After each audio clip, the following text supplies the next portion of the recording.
Aujourd'hui, on fait une petite vidéo d'enquête pour savoir ce qui se cache derrière le pump récent du Bitcoin. Allez, c'est parti!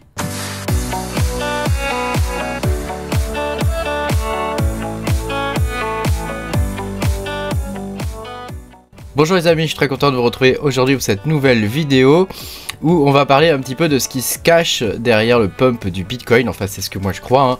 Ça n'engage que moi, bien évidemment, hein. Voilà, pensez à mettre un petit pouce bleu et à vous abonner à la chaîne si vous n'êtes pas abonné. Je vous rappelle que vous pouvez me soutenir en cliquant sur le bouton rejoindre sous la vidéo.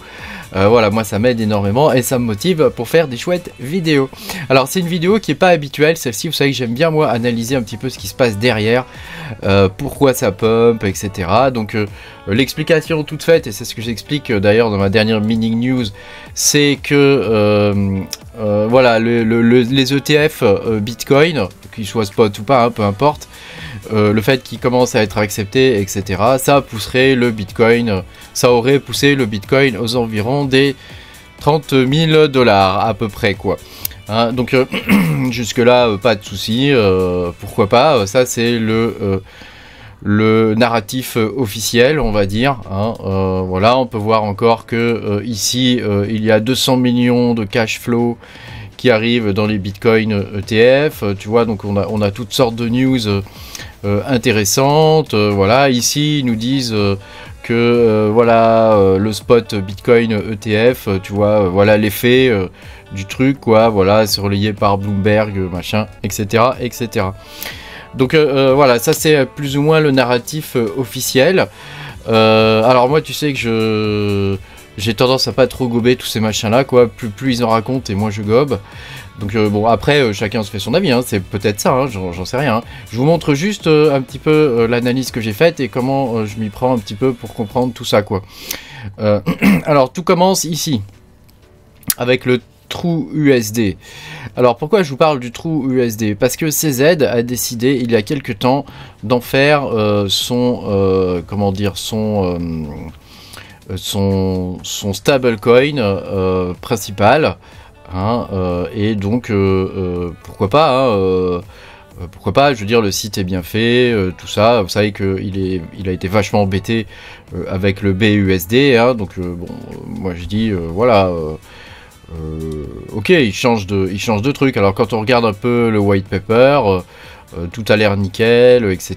Il est pleinement, il y a un collatéral plein, légalement protégé, voilà, avec une transparence, vérifiée avec transparence par des tierces parties, etc.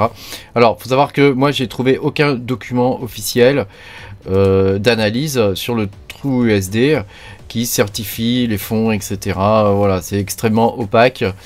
Voilà. De plus, le TrueUSD, il est, attends, il est sur, enfin, l'entreprise qui gère ça, en fait, elle est dans un paradis fiscal, tu vois. Donc, elle est en République dominicaine. Hein. Donc, bon, jusque là, pourquoi pas, quoi. Hein, je veux dire, pourquoi pas. Hein, voilà. Et on peut voir que c'est Justin Sun, donc il est un peu sulfureux celui-ci, hein, qui s'en occupe. Bon, jusque là, rien de particulier dans le monde des cryptos. Là où ça commence à devenir intéressant, c'est ici. Si tu regardes pas le cours, hein, parce que le cours, on s'en fout, c'est un stablecoin. Hein, mais si tu regardes la capitalisation boursière, tu vois que, paf, ici, il y a un mouvement qui n'est pas vraiment naturel. Au niveau de la capitalisation boursière, hein, puisque tu vois que on est passé de 500 millions à plus de 1 milliard 500 000. Ici pareil, tu as vu un peu le truc là, tu as vu un peu le truc ici, là pareil, ici on passe à 2 milliards et ici on arrive à 3 milliards 100 000 et quelques, hein, donc c'est le chiffre qui est marqué là, 3 milliards 100 000 $. Donc on a des mouvements qui sont pas naturels, enfin moi je les trouve pas naturels ces mouvements là, donc je me suis dit tiens, il se passe peut-être un truc, il se passe peut-être quelque chose là au niveau du TrueUSD. Donc voilà, donc après il y en a qui se défendent, qui disent que le TrueUSD n'appartient pas à Justin Sun, donc ça c'est la version officiel de TrueUSD. Hein. Donc bon, ma foi, pourquoi pas, hein, pourquoi pas, moi ça me dérange pas, je m'en fous en fait de qui est à quoi, hein. Enfin, je remarque quand même qu'il y a des mouvements qui sont pas trop naturels, quoi.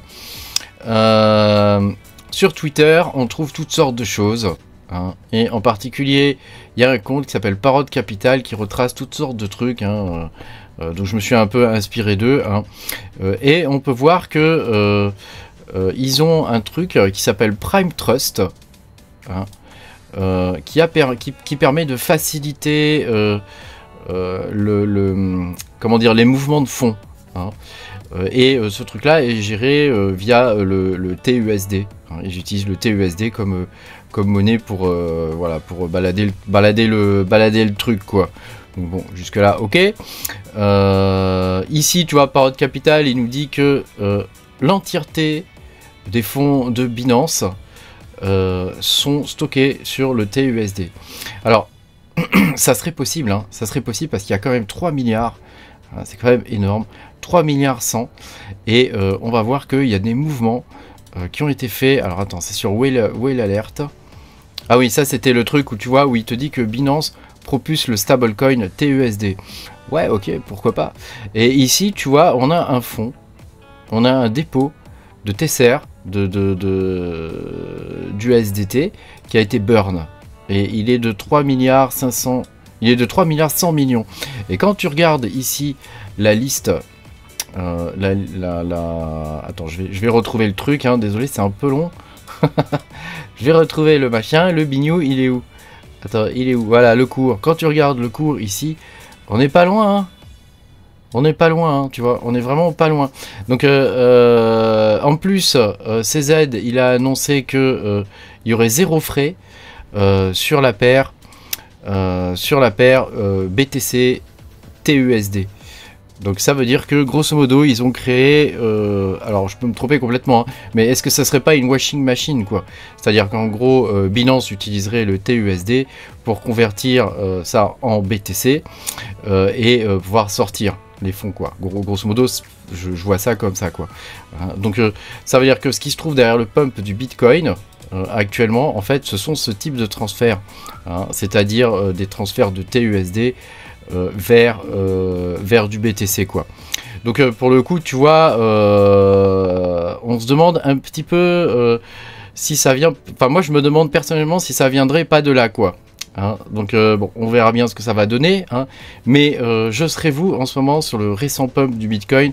J'aurais pas trop confiance parce que je pense que si je me trompe pas, hein, dans ce que j'ai pu trouver, hein, je pense que ça va rebaisser, hein, parce que derrière ils vont devoir cash out le BTC, hein, donc pour récupérer des fonds, hein, donc il est fort probable que ça baisse de nouveau, quoi. Hein, voilà, je voulais juste te montrer ça, te partager ça. Désolé si je m'embrouille un petit peu, il y a pas mal d'éléments à prendre en compte, donc j'essaie de te faire ça le plus clair possible, hein. Mais voilà, j'espère que tu auras compris un peu le principe du truc, quoi. Hein.